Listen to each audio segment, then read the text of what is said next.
where was I on 12/12? Staring out of a hospital window as the rhythm of raindrops and rooftops obscured the sound of hell's bells. I was just thankful that my firstborn was in the care of those in uniform whose purpose was ensuring he was well. Proud that to that point we'd only had to pay for parking, praying that this service I hold sacred never succumbs to the cell. Yeah, on 12/12, my family was in the care of pressurised professionals, having taken a day off from my own public sector role. Yeah, I was so preoccupied parentally that I scarcely peeped the exit polls, and when I did, it sent me mentally on an unmerry-go, round and round, upside down, the sound of looming despair in stereo. On polling day, we saw a nation polarised, a society at melting point like polarised, caps on public spending unmentioned as they pulled the wool over eyes.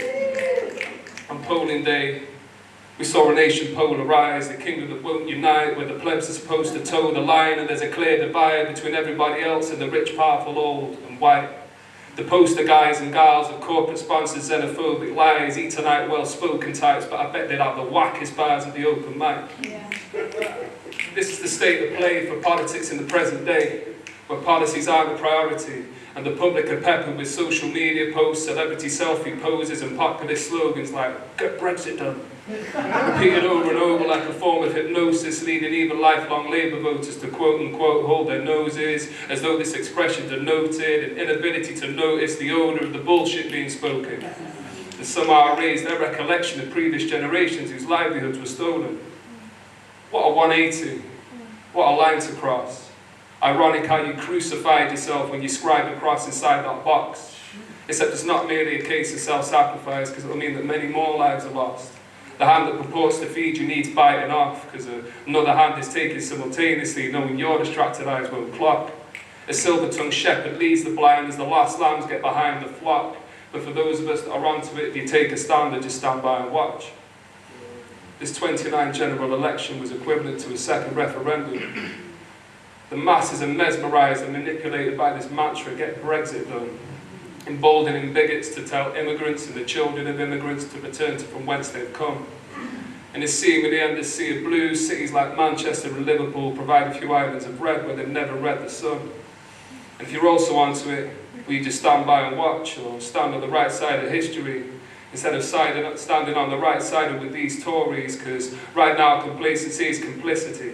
The time has come to stand firm in solidarity, for the Windrush citizens who had their residential status placed in jeopardy, for the cancer patients forced to work until the last breath they breathe, for the sick and disabled, for the teachers purchasing their own stationery and staples, for the spy services, doctors and nursing staff struggling in structures that are no longer stable, for the single parents grafted to put food on the table, for the young Muslim women scared that they'll be a target when they put on their veil, for those without shelter who seek support to no avail, for the residents of Grenfell who survived only to relive the tale, for the kind and compassionate in the face of the heartless and hateful, to show those who fought for the rights that we take for granted that we're grateful. Thank you.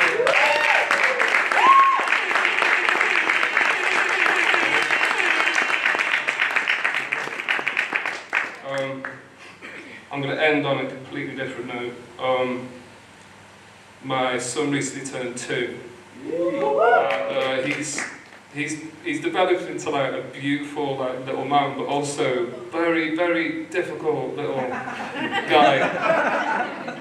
Very unreasonable sometimes. Just complete. It's like, yeah, live with somebody, yeah, who is just flits from being wonderful 1 minute to being just awful the next minute.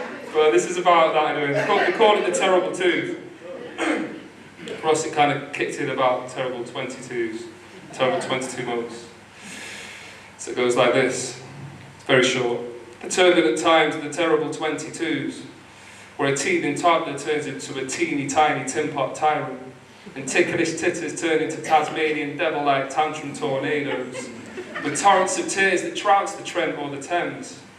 Triggers include the touch of a toothbrush or temporarily terminating the television.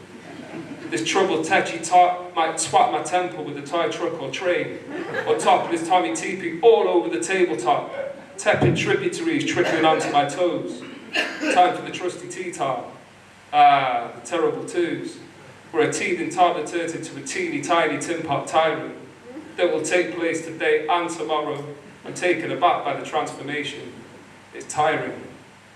Trying. Thank you.